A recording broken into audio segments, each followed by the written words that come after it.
I hit. Oh, find it. From the shores of Lake Erie to Browns fans worldwide, hope is alive and the future's bright. This is There's a Gleam podcast, a Cleveland Browns podcast. Let's get the gleam together. Cold Lake wind and orange lights, Sunday fire, dog pound nights. We won the scars, we stood the test, brown and orange across our chest. From the Muni lot to the end zone line, this city's heart still beats in time. Through every loss and every dream, you can feel it rise. There's a gleam. Let's get the gleam together. This is our time. Let's get the gleam together. Whoa. Let's get the gleam together. This is our town.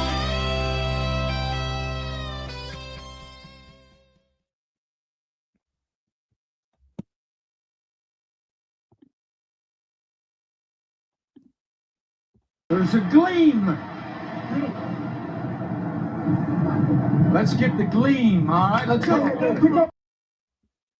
Good afternoon, and welcome to another edition of There's a Gleam podcast, the Cleveland Browns podcast. We almost went perfect on that, John. Still, We did. We're getting really close at getting good. Hey, they didn't have to see our ugly faces just staring off in the sky to start, hopefully. So that's a start. That had Thank to you, make some Tanner. people happy. Today is Wednesday, March 18th, 2026. It is, 12:02 officially, and this is post St. Patrick's Day edition. Just so you know, you can follow us on social media here. Let me pull that up. And there you go. Social media, you can on YouTube, you can follow us at There's a Gleam Podcast. On Facebook, you can also follow us at There's a Gleam Podcast. On X, you can follow me, Steve, at Hemi44. You can follow John at Get the Gleam. TikTok, John, you're at John There's a Gleam, and I am at There's a Gleam Podcast. You can also follow, subscribe on YouTube, Apple, and Spotify at There's a Gleam Podcast, the Cleveland Browns podcast. Just look for our logo on YouTube, Apple, and Spotify, and you'll find us. So there you go. That's how you can find us. How you doing today, John? I'm doing great, Steve, actually.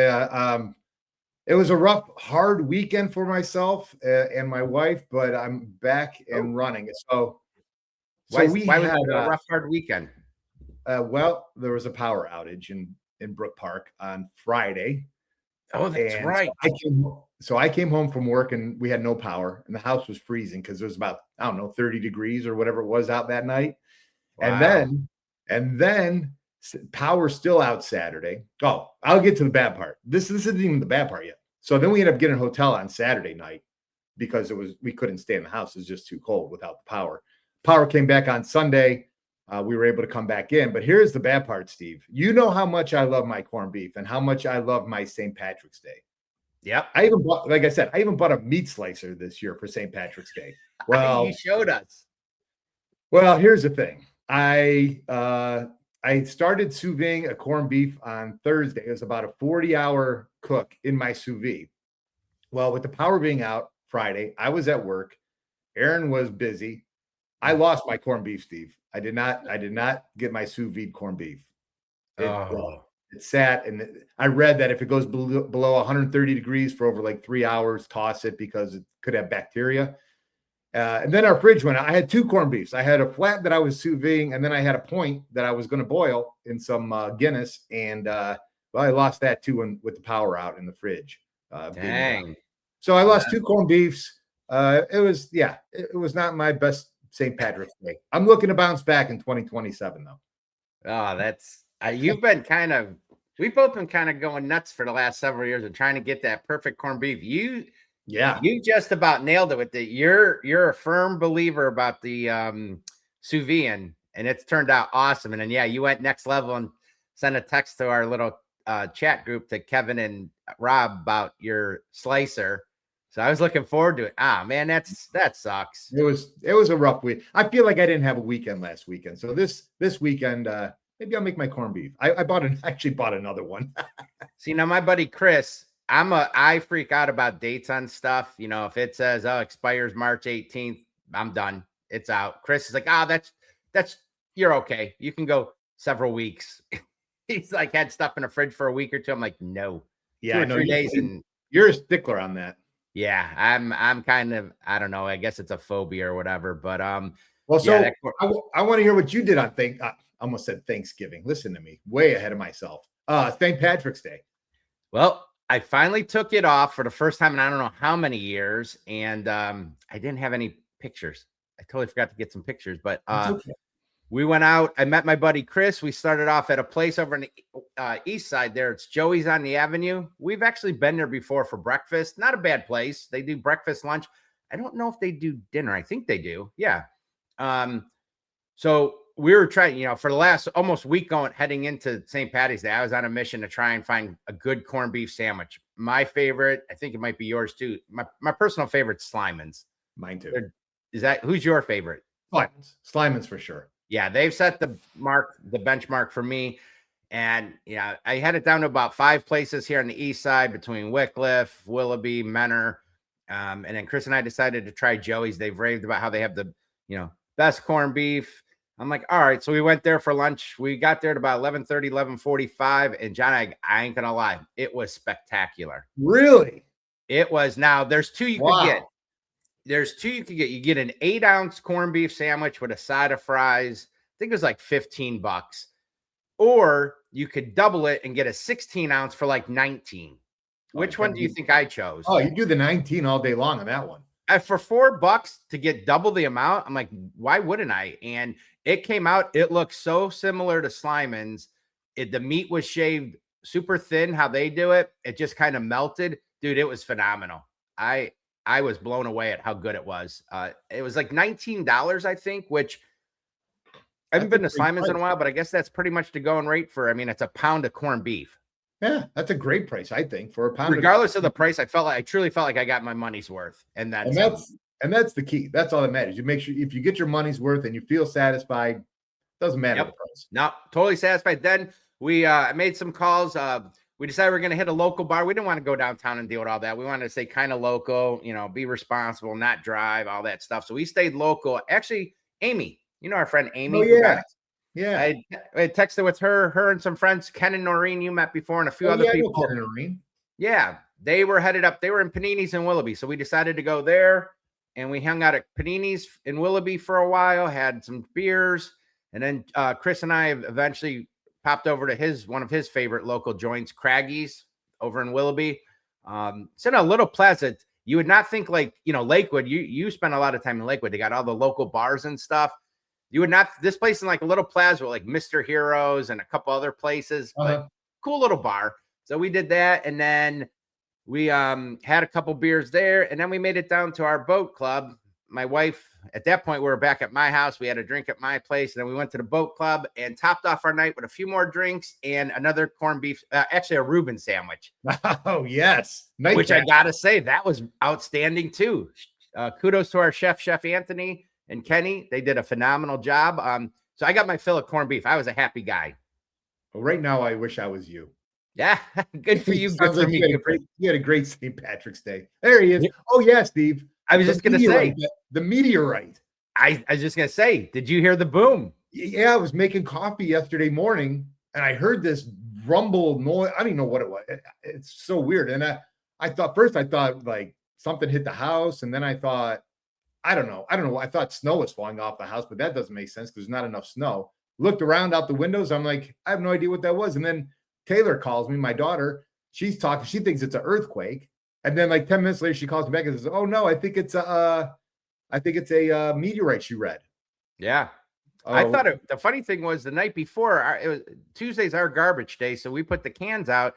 Some point before we went to bed, the lid flipped over. So I kept hearing a banging sound outside. I almost went out to do it. I'm like, no. And so that day I was working in my office and I heard the boom. And at first I thought it was garbage cans that fell. Right. And then that's when some of the reports came and stuff. And I was like, oh, and then, yeah, later found out about the whole meteorite, what in Medina County or Medina area it went to.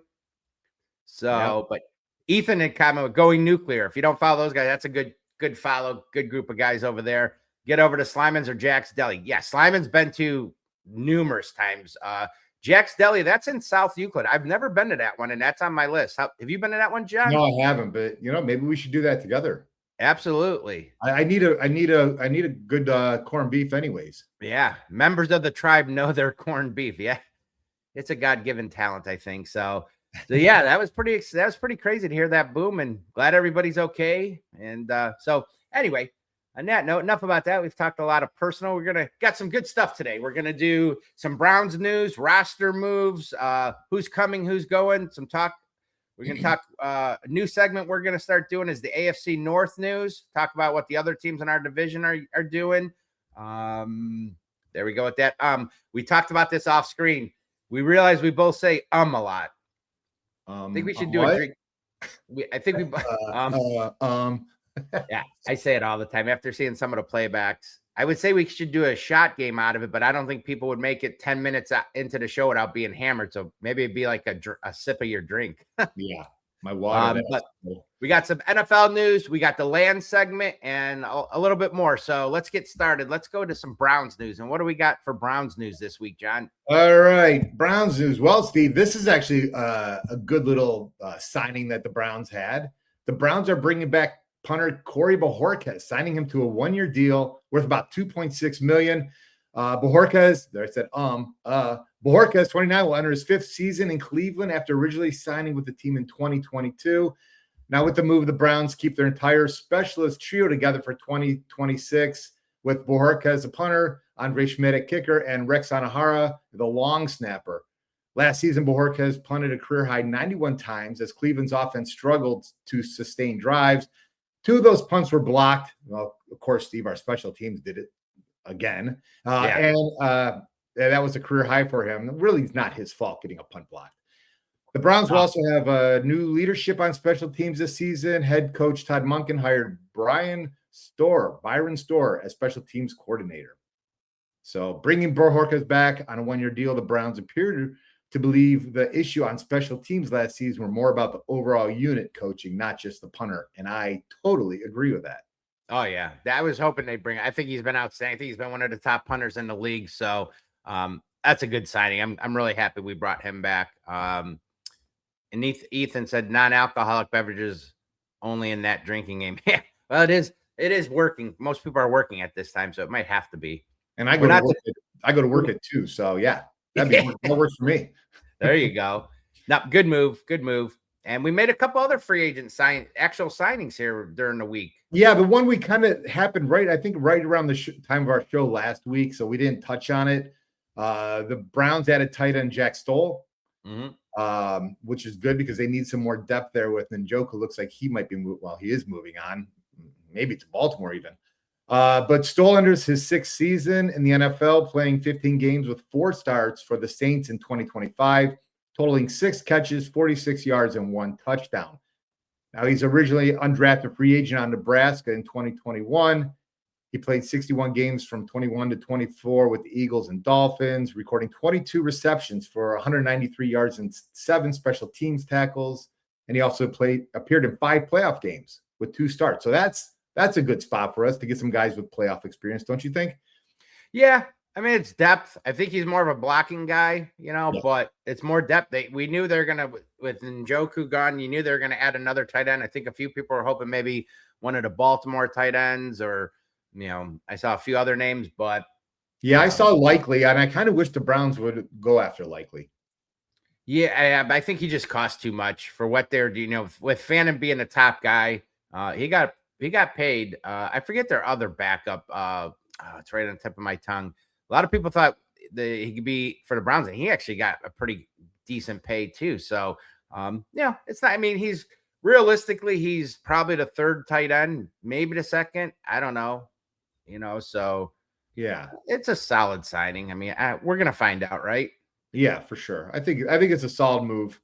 Yeah. Brendan Bates was the other guy. I think Brendan Bates might be our number 2 right now. I don't know. Whoa, right. I think But yeah, no, it is what it is. And I think we signed somebody on the defensive side too, free agent. Yes. Kalia Davis Yes. came defensive tackles, just signed a 1-year deal worth $3 million. He's 27 years old, be 28 in October.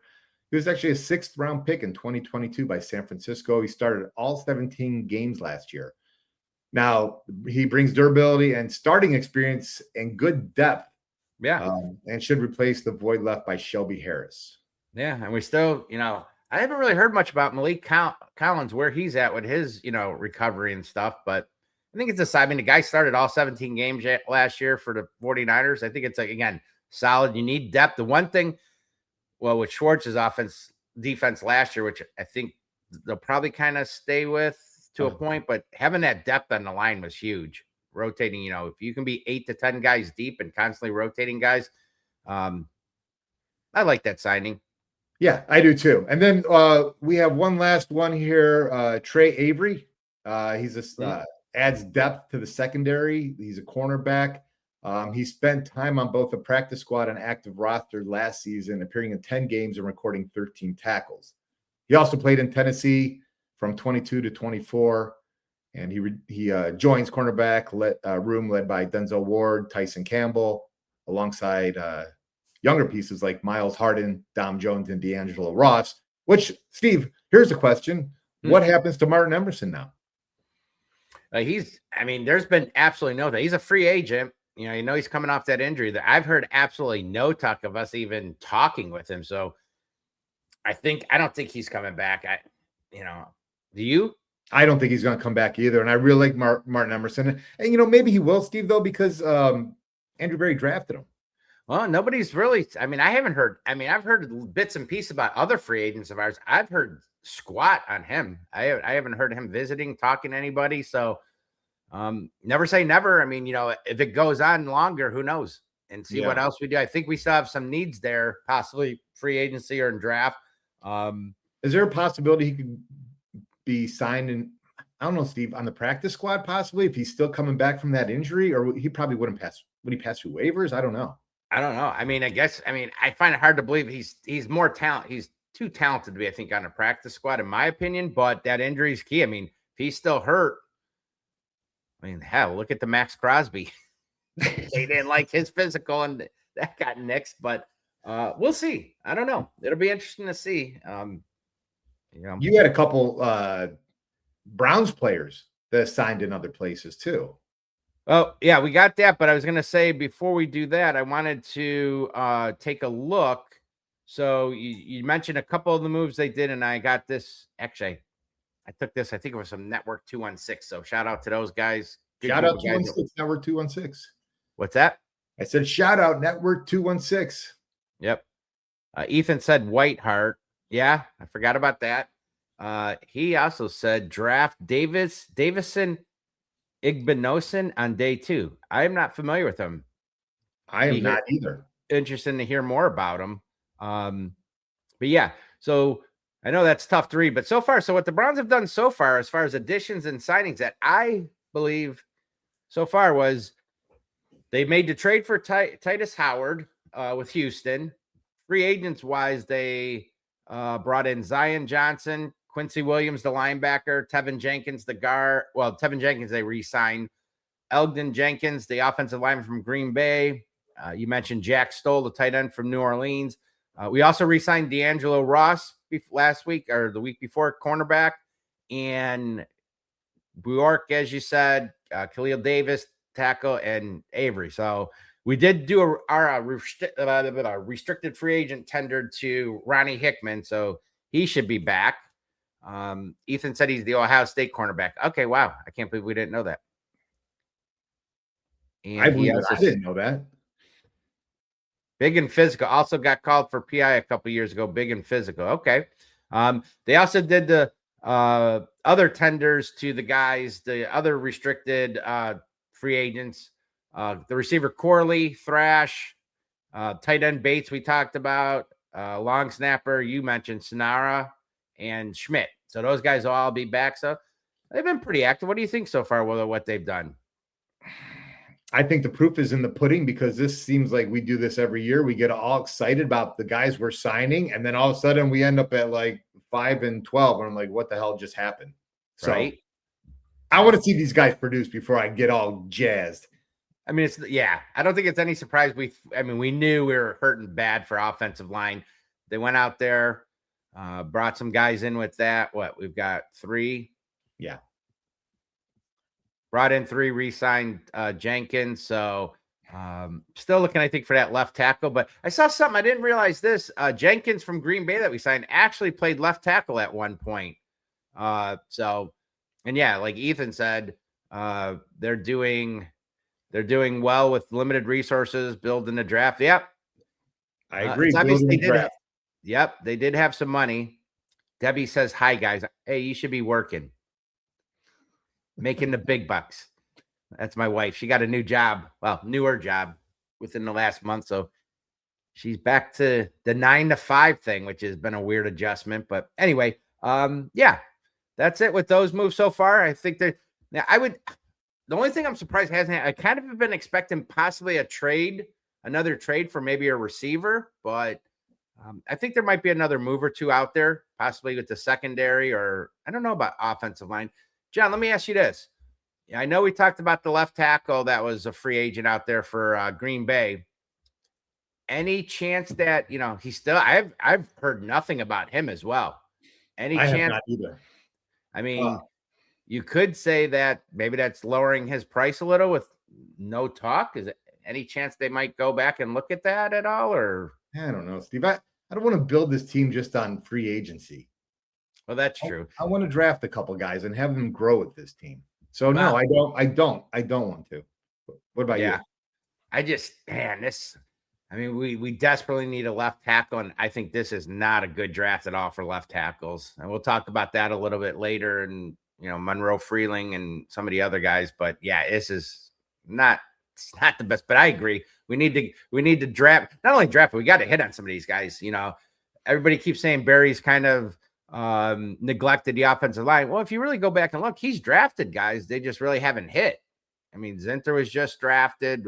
Whippler we don't know about, but and DeJuan Jones just can't stay healthy. I mean, he's taking guys. Nobody's. Well, that's part of drafting. You got to get guys that are going to play.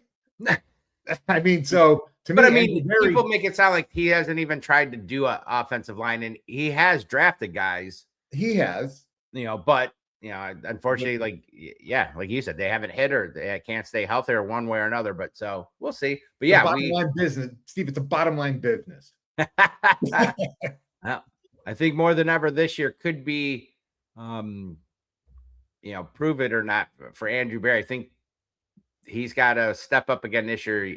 He did good last year with the draft and stuff. So on that note. If you have one good draft and more bad ones, then it's time to move on. No, that is true. Well, let's face it. I think a lot of stuff is geared towards 2029. Sure. And 100%. New stadium. So we shall see. But on some other Browns news, you had kind of mentioned it before about we talked about who's coming, but some who's going. Big news just happened yesterday, if I'm not mistaken. But former guard Wyatt Teller is signing with the Texans. Is it? Yeah. That's what I had said. That I had heard that last week that CJ Stroud really wanted him. So looks like he got his man. Yeah, it's a 2-year deal with I read max of up to $23 million. Interesting, because we traded and got their tackle Howard, and now they've got our guard. Actually, Houston, I went and saw. I don't know.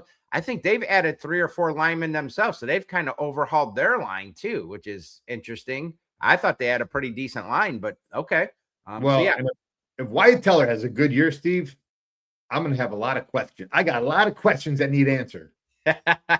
Yeah, no, it very well could happen. I mean, last year was weird. I didn't think he had a great year, and then still don't know really the whole story. What happened last year? I don't think he was hurt. Was he hurt? Was it performance? So kind of crappy how it ended there with him, but I still wish him the best. I like Teller. Me too. And then The Browns have moved on from Jack Conklin. Thank God. So tired of the Jack Conklin story every week, Steve. Is he going to play? Is he not? He's dinged up. He's hurt. He ain't playing. He is playing. What a waste of time that was. Yeah, it started off as a good sign. I mean, I loved it back in the time. He was one of the best right tackles out there. Again, with him, same thing. Couldn't stay healthy. I agree. That was I guess it is tough for a GM to have a crystal ball, but these guys do make or break you. Yeah. Yep. Well, releasing Conklin, I think, was largely, but getting younger, healthier on that right side. Because it's a pre-June 1st cut, the Browns will take on $12.4 million in dead cap space this season. So they do have that, and we're going to talk. I saw this little nugget actually this morning. I was going to bring up later in the show about Miami and their dead cap space. So a little bit ahead there, but Conklin's gone. Howard's now. I got to believe Howard's going to be the starting right tackle that we traded for with Houston. No, I believe you're right. Yeah, I would see that. Yeah, I mean, well, and I think you had talked about it before. This also possibly keeps, draft in play with the number 6 pick. The Browns could still look at offensive tackles. You got Mauigoa, Fano, and Monroe Freeling. So if not 6, maybe 24. So tackle is still in play. It's still in need. But yep, Jack is gone. Did you hear? Did you hear the other big news? This I just saw. Was this yesterday? David Njoku, fan favorite, the shirtless god. He visited with the Ravens yesterday. How would you feel about that if he went to the Ravens? I commented on Angel's post from the Bearded Browns that I'm happy. I hope he does. Really? We'll probably only face him one time a year because he'll be dinged and nicked up the second game. Wow. I'm not afraid of Njoku. Come on. No, he had some good years with us. He had that great stretch when Flacco was here the first time. At one point earlier in the career, remember he asked to be traded, and then we didn't. And then I think he kind of bought into the system. I think his knock with him coming out of college wasn't really a blocking tight end. Didn't like the block, decent receiver. But actually I thought he got better as time went on with blocking and stuff. But he's been kind of a disappointment. I agree. Our buddy Rob Jacobs said he'd be dead to me. He's got to be talking to Njoku. And then he said he was destined to be a Falcon. That would be interesting, because we talked about it so many times, being at the games, we're season ticket holders or watching the games. When we did get into the red zone, there were so many times he wasn't even in the game, and we're like, why isn't he's 6'5", one of our biggest targets? Why isn't he in the even if you're not going to throw it to him in on the plays with that potential, having that big body target? Decoy. Yeah, so I would probably be stunned if he went there. I don't think he wants to play with Stefanski anymore. I think he's been there, done that. So that would shock me. Plus, they signed they're going to keep Pitts, and didn't they add former Brown Hooper? Austin Hooper? I believe Austin Hooper is there. Yeah. Oh, Rob said we added Hooper and he wanted out. The Hooper was a bust. Yeah, and Hooper, if I'm not mistaken, Hooper signed a 1-year deal, I think, with the Falcons too. So they're all going back to Stefanski. Yeah, that could be. Hey, one real quick thing I was just thinking about when we were talking about Njoku and his contract and how he ended up staying here. Kind of same thing happened to Myles Garrett. Andrew Berry must be a fantastic, what do I want to say, DJ where he can spin it, because somehow these guys want to leave and then all of a sudden they don't want to leave. So I don't know what Andrew Berry says, but whatever he's doing, he does a good job at that. I got to give him credit. Yeah, there's some truth to that. Yeah, I would agree.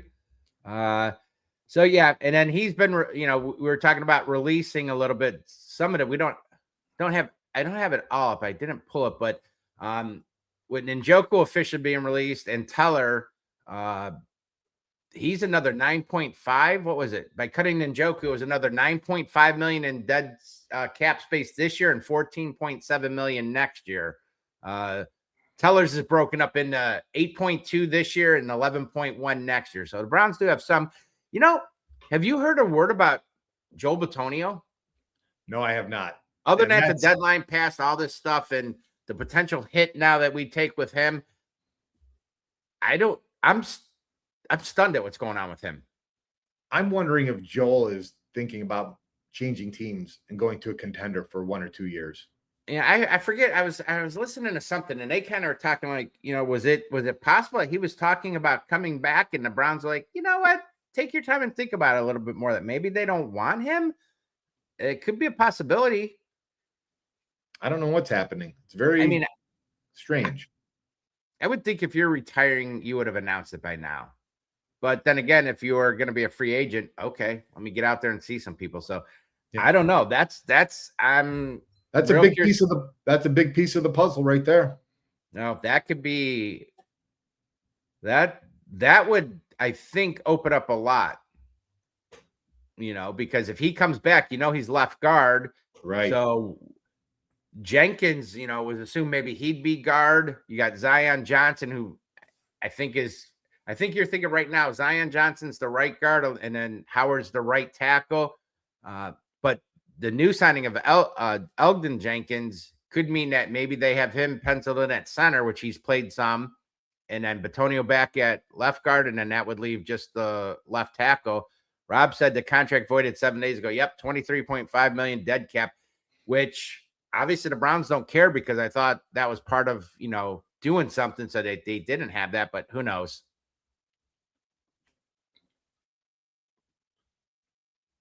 That all you got to say about that? And that's all I got to say about that.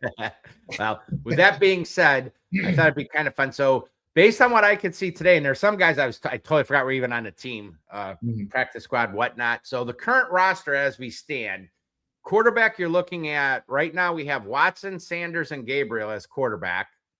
Running backs, we have Junkins, Dylan Sampson, Raheem Sanders, and I totally forgot. I don't know anything. Amani Marshall. Totally forgot about him. Wide receivers, if you go into this season right now without doing anything else, which is highly unlikely, you got Isaiah Bond, Jerry Jeudy, Malachi Corley will be back here, Luke Floria, Gage Larvidan, Jamari Thrash, Cedric Tillman, and Isaiah Wooden would be your receivers as of right now. Tight end, we said Harold Fannin Jr., Brendan Bates, the new signing of Jack Stoll. Totally forgot about these two, Sal Cannella and Caden Priscorn, I think it is. Okay. And then offensive line, where we stand right now. I didn't realize there was this many guys technically, I guess, under contract, or they're about to be under contract, right. Jeremiah Byers, Jack Conley, Kingsley, I don't even know this guy, Kingsley Iguanakin, Kendrick Green, and then the new signings, Titus Howard, Elgton Jenkins, Zion Johnson, re-signing of Tevin Jenkins. We still have DeJuan Jones, KT Leviston, Tyree Phillips, Luke Whippler, and Zach Zinter. So I didn't realize we still had this many guys on roster. Did you? I did not either, but I don't even know some of these guys, to be honest with you. Yeah, Steve. They're practice squad guys, though. They're going to be let go. I mean, these guys will, a bunch of probably won't be on the team, or if they do, they come back as practice. Defensive line, there's some depth there. Malik Collins, Kalia Davis, who we just signed, Miles, Mason Graham, Mike Hall Jr., Aiden Huntington, Isaiah McGuire, and Alex Wright. That's a pretty solid group of D-line, I think. And then linebacker, we have Easton Mascarenas, Arnold, JOK, Winston Reed, Swessinger, Ulofascio, I can't even say that one, Watson, and the new signing also Quincy Williams. So again, a few guys I wasn't aware. JOK, John, you think he's back this year? No, he's done. Yeah, he's done. I don't think unfortunately, I don't think he'll be back. No. Cornerbacks, we got Tre Avery, who we talked about, Tyson Campbell, Miles Harden, Dom Jones, D'Angelo Ross was re-signed, and Denzel Ward. Safety, we still have Grant Delpit, Christopher Edmonds, Ronnie Hickman will be back, and Donovan McMillan. And then you talked about it earlier, special teams, we still have our long snapper, Sunahara, Bojorquez, the punter, and Schmidt will be back as kicker. So based on that, what do you see looking at that, and what's still time in free agency and, of course, the draft? What are there any big team needs that jump out to you, John, that you see them going after? The same one, Steve. Offensive line and wide receiver. Yeah. Rob said I feel that Isaiah Bond could have a really good year. I'm not so high on Cedric Tillman. It's been a couple years now. Yeah. So I think adding a receiver to go along with, Judy Bond, maybe Jamari Thrash. He's decent. So Yeah. we'll see. 5th or 6th. Roger said he's in late lunch. Glad to have you, Roger. And for those, Dog Chug comes on later tonight at 9:30. Check those guys out. They do a good show. Have some good stuff. And it's always fun to grab a beer or your favorite alcoholic beverage and sit back and spend an hour or so with the fellas and Lana and the rest of the gang there. So check those guys out. I try to put them on when I'm at work. Do you? Yeah, I have it playing kind of in the background. I'm kind of that's my busy time, but I still have it on. I try to catch a little bit of their show. I actually enjoy listening to the different podcasts. I think there's some really good ones out there. The radio, I used to always be a radio guy, in the morning, afternoon, and I've kind of gravitated more to the podcast. So kind of enjoy it. Steve. I have too. Yeah. So there you go. There's a little bit of plug for some of our friends in the business. But yeah, I think I agree. Offensive tackle, especially. We got to figure out what's going on with that. We need some more line depth. Center. What's going on? Is it going to be Jenkins? Whippler? Is he healthy? Receiver, absolutely. Defense, I could see that. Linebacker, I'm still scared of. I'd like to add somebody. Cornerback, we could probably maybe use somebody else. In safety. Safety looks a little thin to me, so maybe that slot corner. Like we said. So there's definitely some needs. We got a good amount of draft picks to work with. There's still plenty of time in free agency. Anybody out there? So I think so. And then I pulled this up. Sometimes it's so hard, and give them credit because everybody kept saying we have no salary cap. We can't do anything. We're dead in the water. Well, they proved that they were able to, work the system and had money. And per Spot Track, the Browns are currently approximately $19.4 million in cap space, which is, I think, 19th overall. So not a bad way to manipulate that cap, Steve. They've done pretty good. And you still need money for the draft class. I forget. I want to say that's somewhere around 12 million or so budgeted towards the draft class, or somewhere around there. But they still have some money. They can still do a few more things. And that, I think, that opened up even more because of bonuses that weren't achieved. Which you go 5 and 5 and 13, 5 and 12. Yeah, 5 and 12. I don't think you're hitting a lot of your bonuses incentives. So that freed up some more. So they got some money. We can do some stuff. Anyway, on that note, we're going to move on to a newer segment we're going to start doing, and that's the AFC North. We had some stuff. I'd let you kind of go with that, John. All right. Well, so are we calling? I don't know what we're calling this segment yet, Steve. I just put up AFC North Intel. If anybody has a suggestion out there, wants to name this segment, shoot us a message. Well, lack of communication on our part. I put AFC North News because everything else is news. I put Intel. So maybe we got to get on. We need somebody to name this for us. Anyways, the Pittsburgh Steelers. Let's talk about them real quick. The Steelers have arguably, Steve, been the most aggressive AFC North team the last week or so. Mm-hmm. Big move. They traded for wide receiver Michael Pittman from the Indianapolis Colts and signed him to a 3-year deal. They received Pittman and a 2026 7th-round pick, and then the Colts received a 2026 6th-round pick, which is number 214. It was a compensatory pick. Steve, Pittsburgh got him for basically a song and a dance. Yeah, I wouldn't have been opposed to the Browns have tried to do that deal, but yeah, but he's in Pittsburgh now, so now they've got DK Metcalf and Pittman. We're going to have to lock down, which I don't see being a problem. They also signed Rico Dowdwell. How do I say his name, Steve? Dowdle. Thank you. The running back. Yeah, to a 2-year contract. He was in Carolina last year. Mm-hmm. When we talked about Jamel Dean went there from Tampa Bay, the cornerback. Mm-hmm. Waquan Brisker from Chicago signed a 1-year deal. Really good safety, actually. Yeah. And then defensive tackle Sebastian Joseph Day from Tennessee on a 2-year contract. Rob commented that our wide receiver depth is scary. I would totally agree. Yeah, scary. Like I'm afraid, or scary like other teams are shaking. I think it's more I'm afraid. Yeah, I'm afraid. I'm in the corner shaking. What else did they do? That was about. Oh, Cameron Haywood also signed a 2-year extension. Yeah, still then we chugging along. Yeah, Former Buckeye. He sure is. He's really good. I mean, what is he, about 36 now? Something like that. He's 36 or 37. He's been here for a long time. Yeah. Baltimore Ravens, they signed Trey Hendrickson. That came off the heels of the whole Max Crosby contract deal that fell through. Yeah. Hendrickson got 4 years, $112 million. 60 million is guaranteed. They also signed safety Jalen Hawkins and Chidobe Awuzie, cornerback from free agency. And then they also signed guard. They re-signed their own guard, John Simpson. Yeah. Tyler Huntley, Steve, signed a contract too, quarterback, 2-year extension with them. We talked about that last week, I think, a little bit. Yeah, and I know some teams, some people were hoping that he might come back and sign as depth for the Browns. Yeah, but man, there's a possibility he could be the long-term starter there after if Lamar gets hurt, or in two-year contract. Who knows about Lamar? Yeah. Cincinnati Bengals, last one here in the division we'll talk about.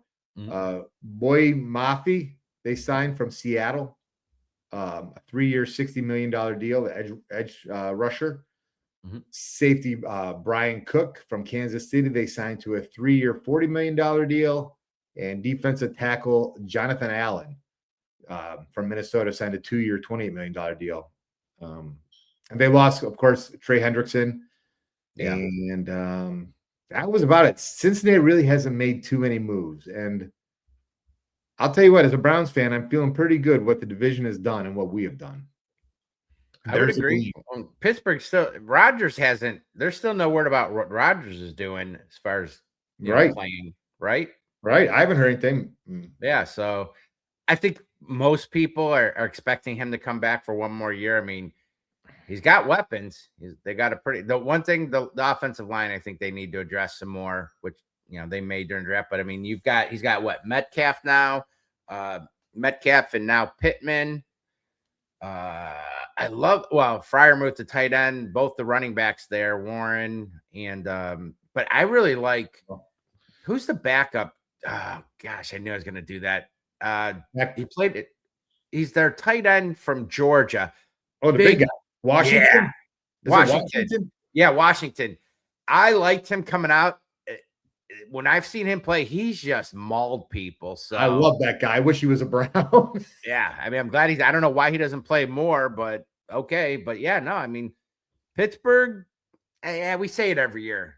They're like cockroaches, them and the Ravens. Just when I think they're dead in the water, they don't have a quarterback, they don't have this, somehow they always seem to go 500 or better, make the playoffs. Now, most of the time they go one and done, but the Ravens, somehow they stick around and always seem to do well.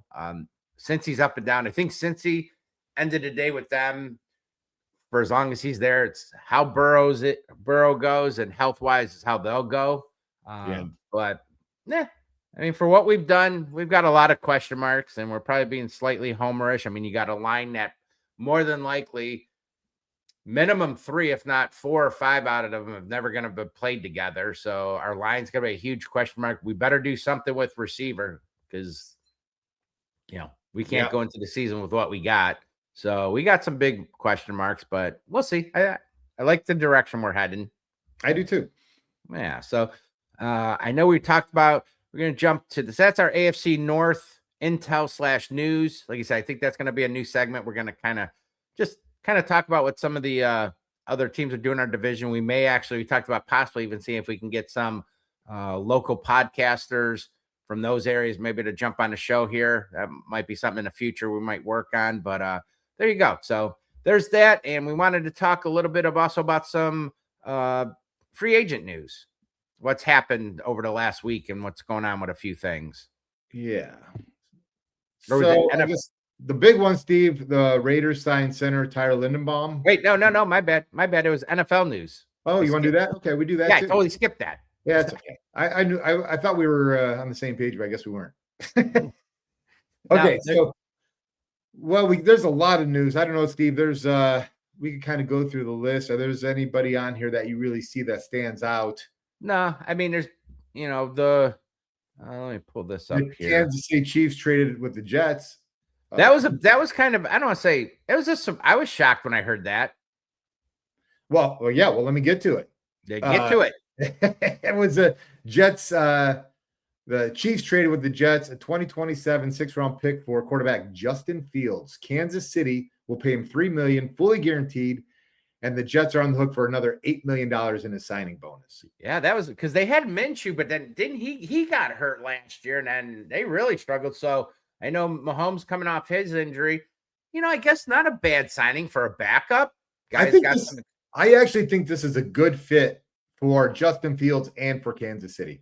Well, anytime you can work with Andy Reid, I don't think it's gonna suck. So Right. Yeah, it very well could be a good. Let's face it, he's been around for a little bit now. Fields, this might be his. I mean, he's got talent. He's got a decent arm.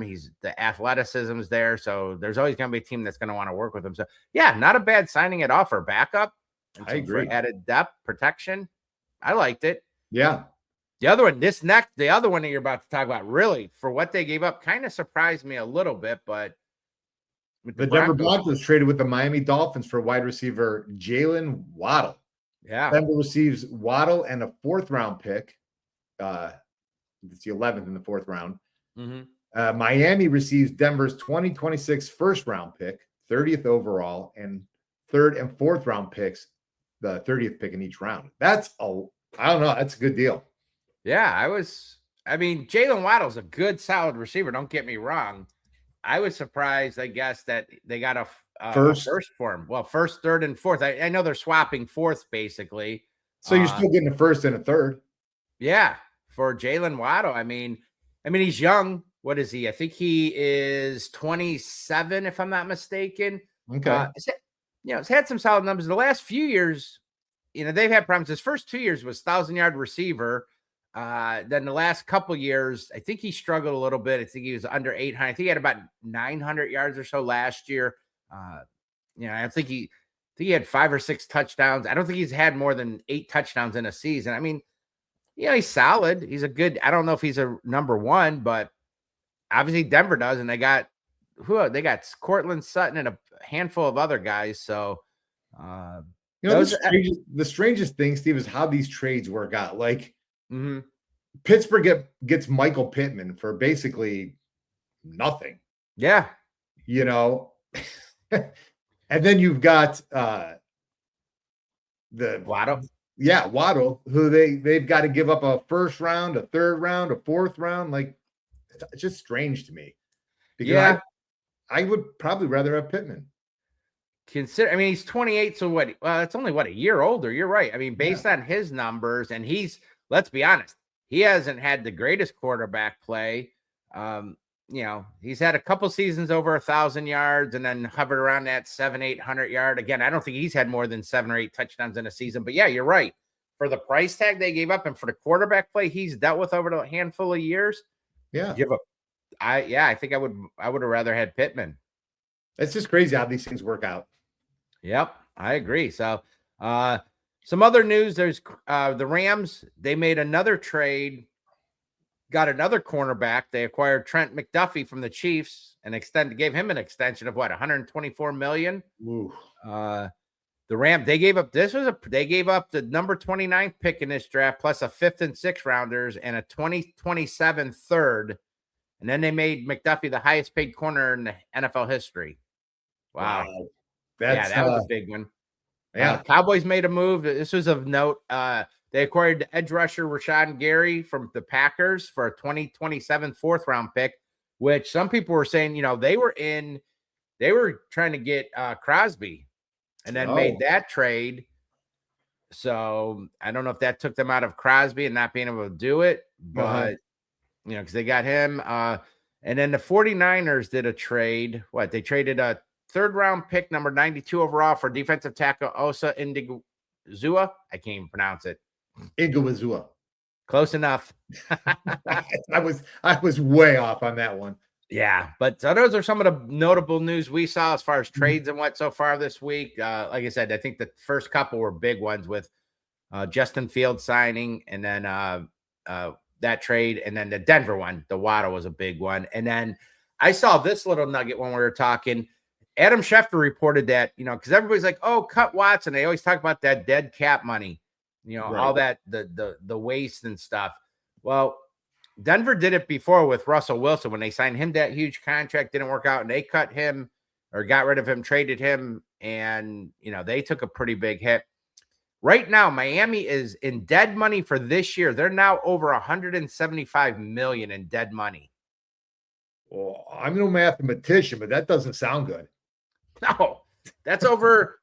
Well, what's the new cap like 300 million? I mean, it's like 300 million. I mean, two is over 50 million for him. Tyreek's another 28. I think just over 28 million. Waddle with that trade is over 26 million. You also had Ramsey that's gone. That's another 20 plus million. And then Fitzpatrick, who they traded for like a 7th round pick or whatever to the Jets, he's 13 million. Bradley Chubb, the defensive end, he's gone. That's another 10.9. And then the other one I remember of note significance is Armstead, who is another over 10 million. And then, I think there's still about 5 or 6 other guys, but those were the guys that like 10 million plus dead cap. So that's a huge hit. So let me get this straight. The Miami Dolphins are not kicking the can down the road. They're just taking a big spoonful of crud. Yeah. And just swallowing it all 1 year, and then starting next year, they'll have a lot more money. Yeah. Well, I mean, it's not a bad way to do it.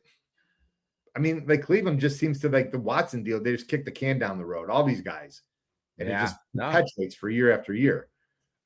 I agree. So, wow, I didn't realize we're getting late in the show here. We got a lot to go. Holy crap, Steve. It's already 12:51. Time flies when you're having fun. Real quick, I saw this of note. This just, I think, was announced yesterday or today. Former Brown center J.C. Treaders, the newly elected executive director of the NFLPA. That's the NFL Players Association. He was a former union chief strategy officer. They had been searching for what they said for since last July, and Treader beat out, I think it was an initial field of over 300 candidates, came down to him and 2 others, and he got the job. So, and then you had this little nugget about NFL expanding the schedule. I'll let you talk about that. Yeah, this is a real problem, Steve, for me personally, because the NFL is looking to expand NFL games on Thanksgiving Eve, Wednesday night. Steve, that's a big prep night for me. Yeah. I can't be sitting down watching football. I don't know why not only that, what teams are going to play? They got to be teams coming off the bye week from the week before to play on a Wednesday night? Yeah, Wednesday night. They know Dog Chug does their podcast on Wednesday nights. That can't be even more reason not to put a game on Wednesday nights. That's fine. I don't know, Steve. I feel that we're just getting this stuff force fed to us, and I don't need Wednesday night football on Thanksgiving Eve. Yeah, no, I agree. That's crazy. Damn, they do good at they monopolize stuff. They're pulling in. I mean, look at the salary cap. Look at the money you're pulling in, but they want it all. I think they'd have football every day if they could. Yeah, they would. And I'm sure watching. Have you watched any of the World Baseball Classic? No, but I've heard some people at work follow very closely, and so they've told me about it. But our buddy KB in North Carolina, God's country, is joining us live. What's up, KB? Thanks, KB. Must be that World Baseball Classic. I didn't watch a ton, but I did watch last night's game. That was exciting. They ended up USA ended up losing to Venezuela. They was down 2-0 in the 8th, and Bryce Harper hit a bomb to dead center to tie it 2-2. Then they gave up a run in the 9th, and they closed it out. But it was exciting, and I gotta believe the NFL is looking at that and seeing how well that's going over with that. These guys want to expand over to other countries. International. That's what it's all about now. It's international. They want that money. Pay them. So, yeah. Pay the man his money. Yep. So, there you go. We'll talk a little bit free agent news. I mean, this is all last week, so I don't think we need to spend it. I mean, most people know what happened. Yeah. But what's that? I said, yeah, I agree. Yeah. Some of the big free agent signings since our last show was Tyler Linderbaum officially went to the Raiders. 3 years, $81 million. Colts re-signed Daniel Jones for the 2 years, $88 million with a max of $100. Dolphins signed Malik Willis. That was the big hot quarterback for this NFL free agency. A lot of people thought Browns. So he goes to the Dolphins. Tua is gone. Chiefs signed. I didn't see this one. I probably should have, but Chiefs signed Super Bowl MVP Kenneth Walker to a 3-year, $45 million contract. Boy, that's going to really help them. Yeah, the Colts, they re-signed. I had some interest in Alec Pierce, but man, this kid got paid 4 years, $114 million with a max value of $116, which then catapulted them trading Michael Pittman. And then the other big news was Falcons signed Tua to a 1-year veteran minimum deal. So Stefanski's going to have he's going to have right now 2 left-handed quarterbacks with Penix and Tua. Is there a possibility he could go for a third and try and bring Gabriel to him? I don't think so.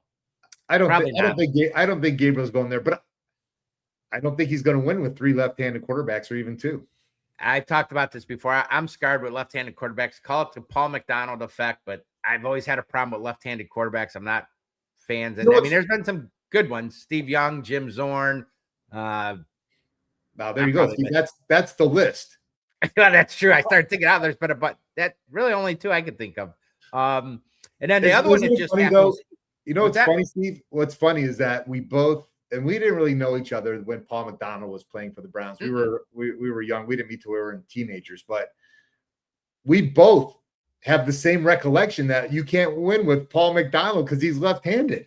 No. So it's a real thing. Well, we went from Brian Sipe and all that, the Cardiac Kids, to Paul McDonald, and God, what a letdown. I mean, you thought times were bad now. I mean, it wasn't that great at that time either. No. And then the last one I saw, and this just happened, was the Eagles. They're signing wide receiver Hollywood Brown to a 1-year deal worth up to $6.5 million.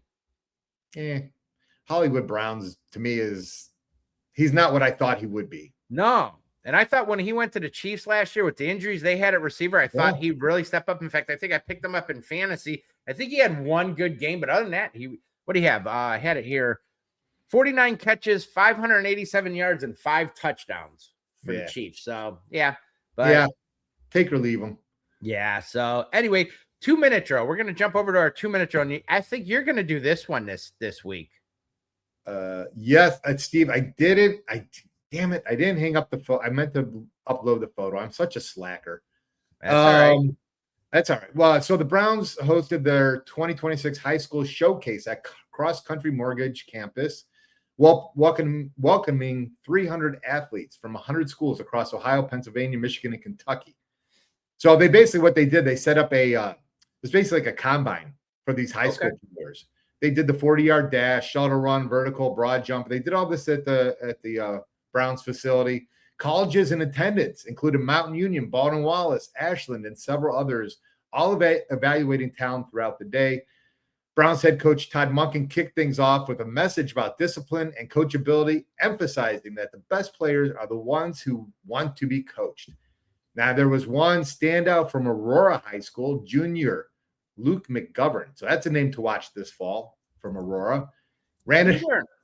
Steve, this kid ran a 4.31 40. Wow. In high school. That's impressive. Flying. So overall, the showcase continues to be a major opportunity for young athletes to gain exposure and take the next step towards playing at the college level. So that was my 2-minute drill. There you go. That's cool that they did that. Yeah, I thought it was a good little story about, and the Browns do a lot with local schools and putting fields in for high schools and stuff. So got to give them the credit where credit is due. Yeah. Oh, no. Good for them. Good for them. Good for you. Good for me. Good for everybody. That is one of my all-time favorite sayings. Chris comment, is that whiskey in your coffee cup? Nope. I did, Chris. That's my buddy. Chris. Corned beef, Chris. Corned beef, Chris. We did our drink. I've never seen a person mix as much as him. He'll start off with a Bloody Mary. He'll switch up maybe to some point, do a glass of wine. I'm going to do some beers, do some shots of whiskey. Back to this. I'm like, dude, I'll stick with one, like beer and shots, or maybe I'll do like the hard liquor and just do bourbon. Right. I ain't doing all that. But yesterday we did not too bad. We mostly drank beer. We're back at my house. He did whiskey. I did some Blanton. I did Eagle Rare. And I went to the club and I did our special drink of the month at the club is Irish Mule. Oh, okay. Which is good. Which I really liked. I think it's got Jameson instead of what is it? What is a Moscow Mule? It's vodka, right? Moscow Mule's vodka with ginger beer. Yeah. So this one, line. I think they just substitute that with Jameson, the Irish. Oh, Somebody yeah. said there's a Mexican mule. Yeah, there's also a Kentucky mule. Blew my mind with all that. Yeah. So on that note, draft talk, we'll hit about this again, where I know we're running a little bit late, but draft talk, well, I did want to mention a few things. I think you had a few things. Mel Kiper, I know, did his thing. Okay. You want to touch on that? Then I'll go over what I got. And then obviously we're going to be touching more on the draft over the next couple of weeks now that free agency is pretty well wrapped up. Yeah. Well, Mel Kiper did his, and he had his latest mock draft. And so he had with the 6th pick, the Browns going with tackle Monroe Freeling, which, okay. I mean, I know he's gaining a lot of steam. He's flying up the boards, and the little write-up on him, according to Mel Kiper anyway, was that let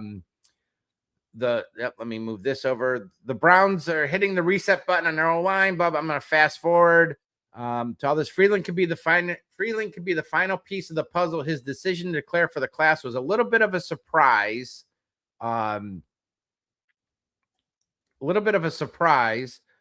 Considering he's only had 18 college starts, with that I didn't know, but he sees him as a franchise left tackle traits. He's quick and alert in pass pro, using his long 34.75-inch arms to his advantage. Now, all that sounded good. And then just today, I came across some stuff that made me put the pause on things just a little bit. You're gonna Brian Baldinger. You're gonna raid on my parade, aren't you? Because I really pretty much, because I wanted him originally. I was like, man, we get him at 24. I'm feeling good. Then he skyrocketed after the combine, but I like Brian Baldy a lot. I like seeing how his film breakdowns and different things. And he was on the Carmen show, and his opinion of Freeling could be a good player, but right now he isn't that strong. And when I heard isn't that strong, I'm like, that's my left tackle. I don't want to hear isn't that strong. That one, that got he said he needs to, in that he can get stronger. He doesn't feel he's ready now, but could be later. So at the 6th pick, that scares me, because I need an impact player now, not somebody in a year or two can get stronger, but I want somebody who comes in this year and is an impact. Well, Steve, you said it before. I'm going to use your own words. Okay. They're looking at 2029. You don't need this guy to be all pro day one. Well, I'm just going to stop talking then as much, because I hate that. I'm sorry. My first round picks on a team like this. This is a terrible draft for left tackles, and I don't want to reach. I'm a firm believer of take the best available. And if that's even a defensive guy, I don't care. I'm 100% with you. And I do like Monroe Freeling a lot. I probably don't like him at 6. I don't really either. I like him in our first pick in the 2nd round. Yeah. I mean, could be. So anyway, Kiper had him going 6th, us, or I should say, him going 6th to us. And then with our 24th pick, which that's what I kind of liked, especially if we didn't go early in the draft with a receiver, he had Mekhi Lemon falling to us, the receiver out of USC. I'm happy. Yeah, that one, he is, in my opinion, he's one of the top probably 3 or 4 receivers, maybe even top 2 in this draft. So his little write-up on him or description was that he's a huge fan of Lemon, could go earlier than 24, but the board just kind of fell that way in his mock. Cleveland wouldn't be complaining, though. We talked about and he touched upon our lack of depth at our depth chart, but that he had Lemon nearly met him. Lemon had over 1,150. He had 1,156 receiving yards over 12 games at USC. Our wide receiver room had a league low 1,467 yards last season. That blew my mind. Wow. That's how bad we were. Slot receiver build with a 5'11", 192-pound frame, but he plays as if he's much bigger with a fierce approach to his game. Coupled with Freeling at number 6 would be a good first-round pick. I kind of see him with Monken's background being that Zay Flowers, slot receiver, and Zay Flowers has started to flourish. So with Monken being with him the last few years, so I wouldn't be opposed to that, I guess. No, I would not be either. I like that. I would like him at 24.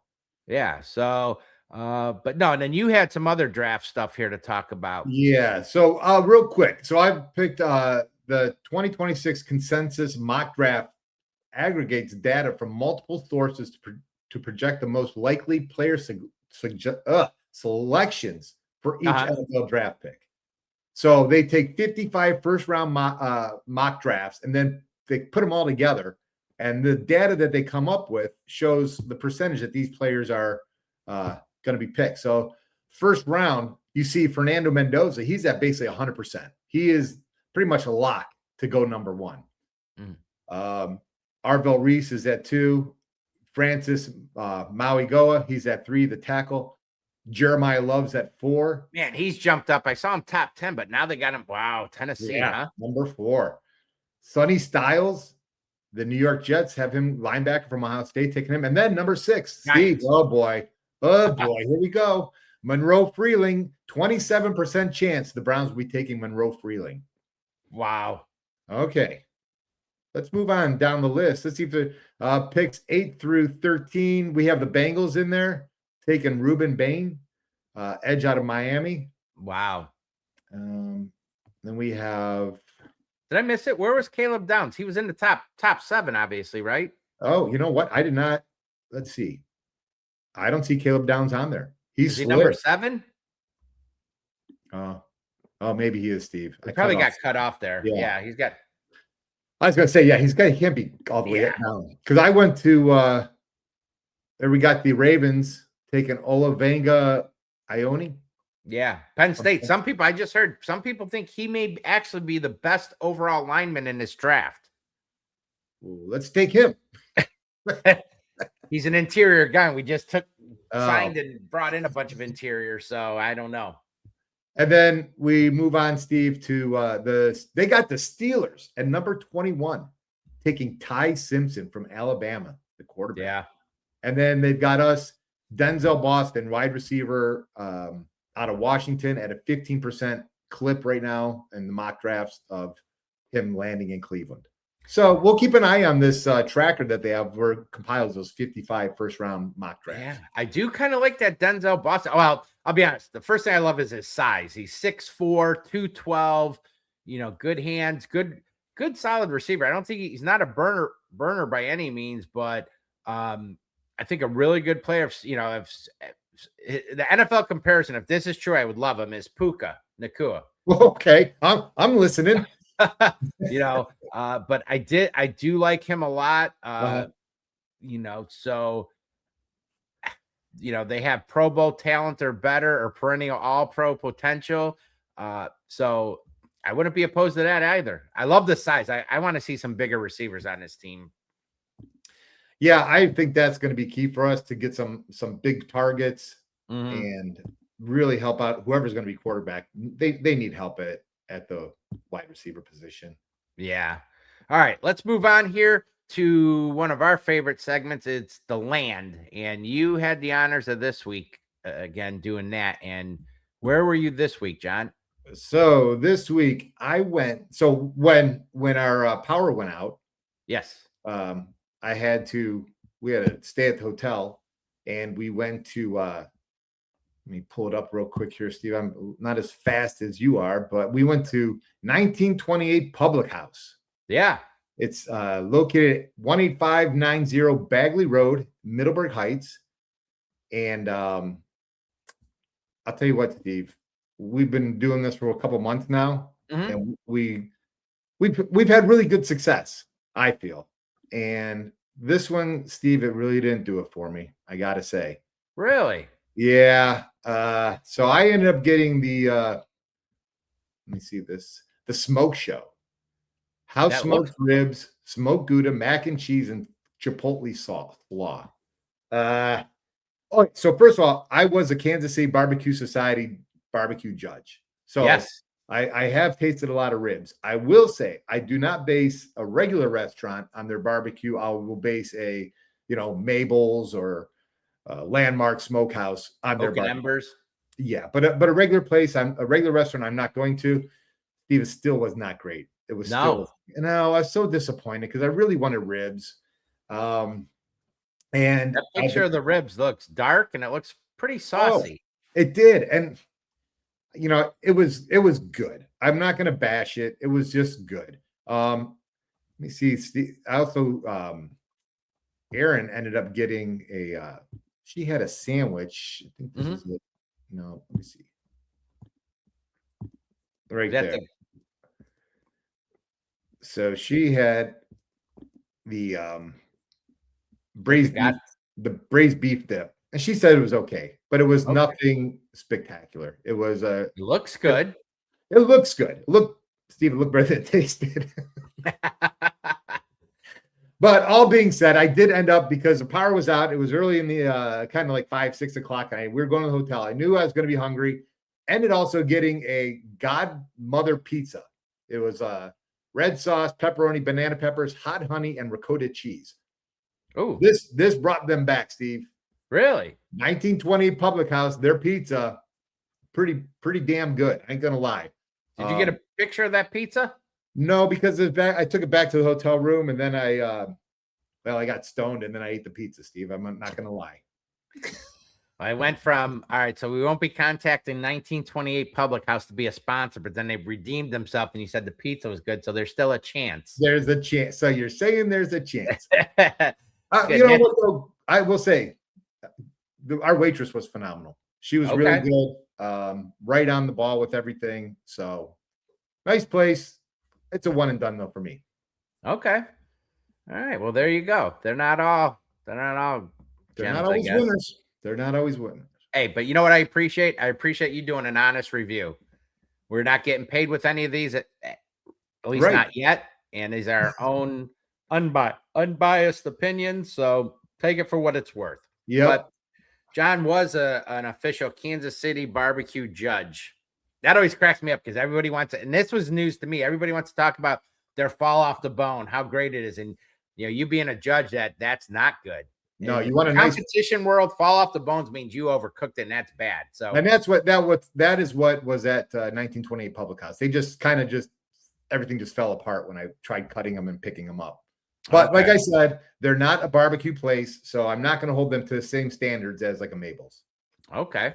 Well, moving on to our last two segments here. There's a Gleam. Don't really have much this week. A lot going on with St. Patty's Day, work, and life gets in the way. Power outages, meteors hitting us, all that good stuff. But the sky is falling.